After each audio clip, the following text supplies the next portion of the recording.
The first thing he did was fall to his knees. Not out of fear, not even because of what he saw, but because something about that moment, in the dead heat under a sky so blue it felt like a deception, shattered the last piece of his faith in the world. There was a girl, tied to a wooden post like a damn animal. Her face was hidden beneath a scorched cloth, ropes cutting into her wrists so deeply her skin had turned the color of dried blood. She didn't scream, didn't cry. She barely moved. Like she'd been there so long she'd forgotten how to ask for help. The desert was merciless that time of year, bone dry, silent, hot enough to strip the skin off a man's back if he lingered too long. And that poor girl, she'd been lingering far too long. He stepped closer, slow, cautious, the way a man moves when he's unsure if he's approaching life or death. He untied her hands carefully, as if each knot held a fragment of some horrific story. The silence between them wasn't empty, it was heavy with things that had no words, things men only speak of on their last breath.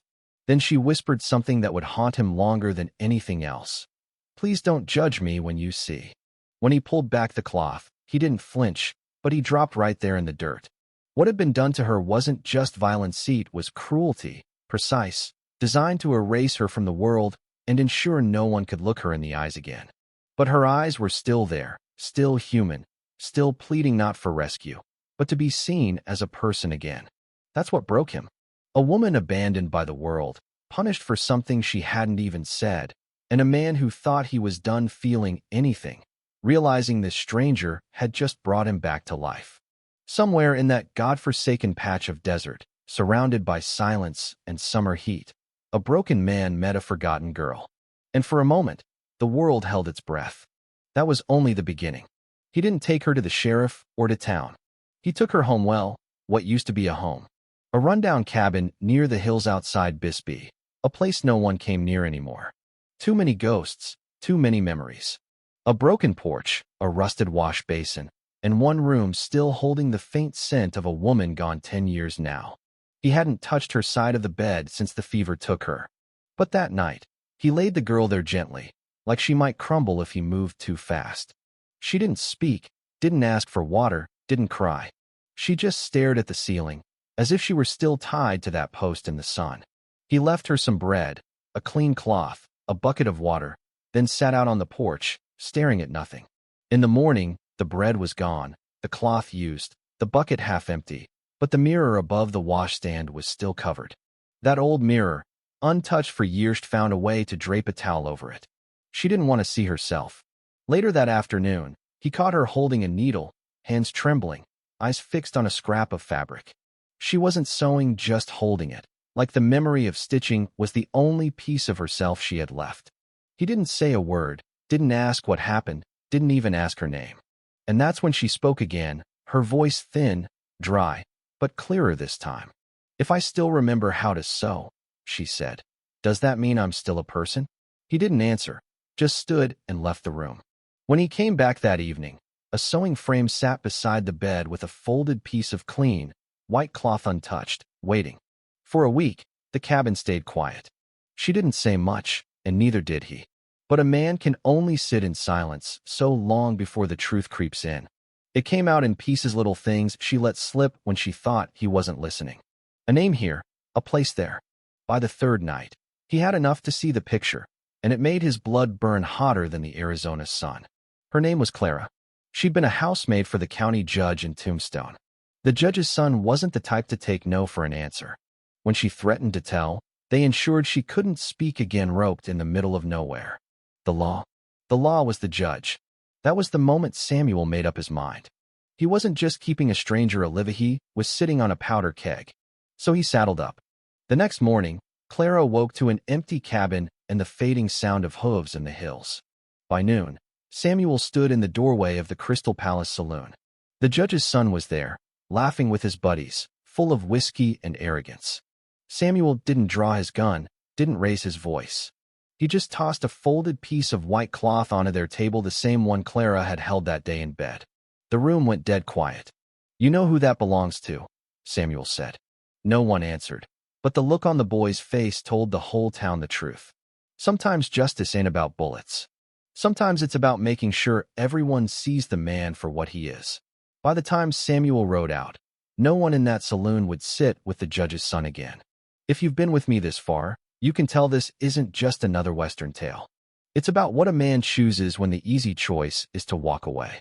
So if you don't want to miss how this ends, stick around and maybe hit that subscribe. We've still got more to tell. Word travels fast in a small town, and in Tombstone, it moves quicker when it's tied to the judge's name. By sundown, folks weren't just whispering about the boy in the saloon, they were talking about Samuel, too. About how he'd walked in unarmed and left the judge's son looking like he'd swallowed a rattlesnake whole. The judge didn't take kindly to that man, like him never do. 2 nights later, Samuel was on the porch, sharpening a knife he didn't plan to use, when he heard horses, 3 of them, coming fast. Clara was inside, stitching under the lamplight, unaware. He noticed. The first man through the door was massive, blocking out half the light. The second had a mean grin and reeked of cheap whiskey. The third didn't matter yet. "Judge wants a word," the big one said. Samuel didn't move, didn't answer.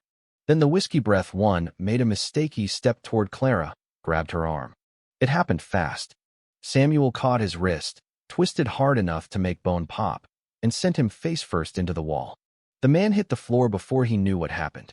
The big one reached for his belt too slow. Samuel shoved him back through the doorway, boots scraping on the porch, 1 step from drawing his Colt. But he didn't need to. "Tell your boss," Samuel said, breathing steady. "If he wants her, he can ride out here himself, and he better be ready to look her in the eye." The big man didn't answer, just hauled his friend up, and the 3 rode off into the night. But riding away doesn't always mean it's over. Inside, Clara kept sewing. Samuel sat back on the porch. Some fights aren't won with bullets, they're won when the other man rides away knowing he ain't welcome. The night the riders left, the desert went quiet again. But something in Clara had changed.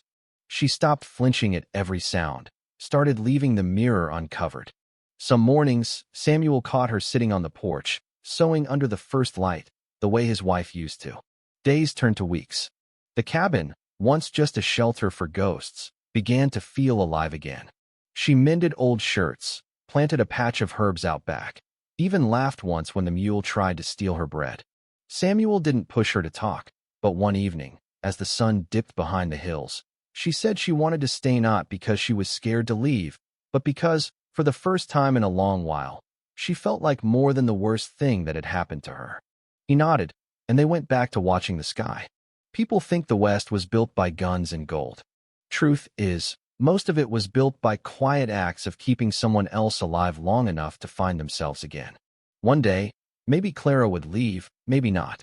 But the next girl who showed up at that porch with the same empty eyes wouldn't have to wait as long for someone to care. And that's the thing about hard times out here, they can break you, or they can make you the one who helps somebody else get back up. What would you do if it was your choice? Walk away, or stay and take the weight with them? If this story reached you, maybe it's because you've seen your share of hard days, too. Maybe you've been Clara, or maybe you've been Samuel. Either way, these Old West tales still matter because they remind us that even in a place full of dust and blood, a little kindness can still take root. So, if you want to hear more stories like this grit mixed with heart, go ahead and hit that like button and subscribe. It's free, and it keeps this fire burning so we can ride into the next story.